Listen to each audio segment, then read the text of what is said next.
NordVPN en 2025, est-ce que c'est toujours utile? Petit spoiler, oui, mais pas pour tout le monde. Dans cette vidéo, je vais t'expliquer un petit peu l'évolution de NordVPN, de pourquoi est-ce qu'on peut encore l'utiliser en 2025, quelles sont les raisons de l'utiliser. Moi, j'ai pris un abonnement de 1 an et à peu près 6 mois et tout, et j'utilise quasiment tous les jours finalement. En gros, VPN, NordVPN surtout, on l'utilisait avant pour faire une navigation un petit peu anonyme, pour éviter tout ce qui était tracking, pour un petit peu changer de position, débloquer Netflix aux US et tout. Moi, j'utilisais pour du coup changer ma position quand je jouais à Pokémon Go. Et du coup, je pouvais aller n'importe où sur Terre. C'était absolument génial. Bon, ce qui a changé en 2025, c'est que maintenant, les navigateurs sont beaucoup plus sécurisés, notamment chez Apple. Tu as moins d'emmerdes, tu as beaucoup moins d'emmerdes. Avast, il bloque complètement les sites qui a un problème. Il te dit plus juste attention. Non, il te dit tu n'as pas accès à ce site parce qu'il y a des virus dessus. Ça évite, tu as tout ce qui est les HTTPS qui ont été généralisés. Tu vois, donc, c'est les sites qui sont un peu plus sécurisés. Tu as tout ce qui, en Europe, les régularisations RGPD et tout, qui est vraiment très très strict. Donc, on a moins d'emmerdes.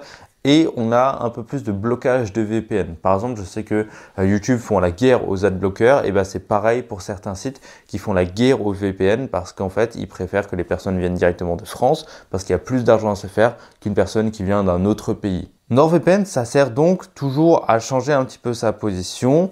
Il y a quand même des avantages à tout ça. Moi, je continue de l'utiliser, plus pour trop changer ma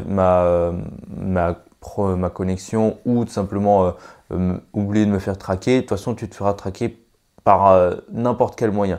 Ta voiture elle est traquée, tu es traqué, ton téléphone, ton PC, même ta télévision est traquée, ils savent ce que tu regardes, ils savent quand tu le regardes et tout.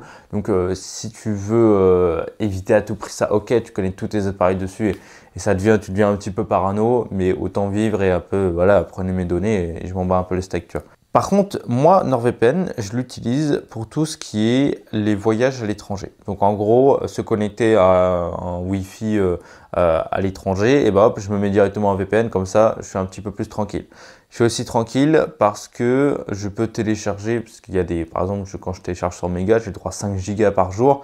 Quand tu veux télécharger 60 gigas, bon voilà, je ne veux pas mettre 3 semaines pour télécharger, donc je l'utilise pour pouvoir télécharger beaucoup plus facilement.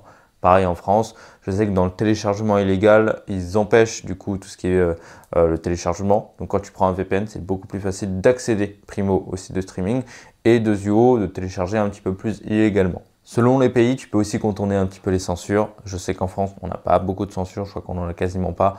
Donc on est tranquille aussi là-dessus. NordVPN, c'est un peu, je trouve, inutile pour une personne qui dit ouais, j'ai pas envie qu'on me traque, qu'on utilise mes données, etc. Moi, je trouve que c'est vraiment inutile. En fait, il faut avoir l'utilisation précise de j'ai besoin d'être dans ce pays-là pour accéder à ce truc-là. Ça, c'est l'utilisation précise qu'on peut en avoir de NordVPN. Donc si tu n'as pas des blocages là-dessus, je trouve que ça sert à rien aujourd'hui en 2025, 2026, 2027 de continuer à l'utiliser. Si tu es sur des sites qui bloquent les VPN ou simplement ton adresse IP, ça peut être intéressant d'utiliser un VPN aussi. Quand tu fais des partages d'abonnements, ça peut être intéressant d'utiliser un NordVPN. Quand tu prends un abonnement dans un autre pays, utilise un VPN pour payer moins cher. Ça aussi, ça peut être une bonne chose. Si ça t'intéresse, tu as énormément de réductions en passant par mon lien dans la description et tu as évidemment 30 jours offerts chez NordVPN, ça c'est trop bien. Moi, je l'ai déjà fait une fois, puis j'ai demandé un remboursement, puis j'ai pris un autre compte et je leur ai demandé, j'ai fait exactement la même chose, donc je suis resté 2-3 mois avec un NordVPN Pro simplement en demandant des remboursements à chaque fois et ils ne posent même pas de questions. Tu leur demandes un remboursement, ils te remboursent. Donc c'est génial, teste-le si tu en as véritablement besoin. Il peut vraiment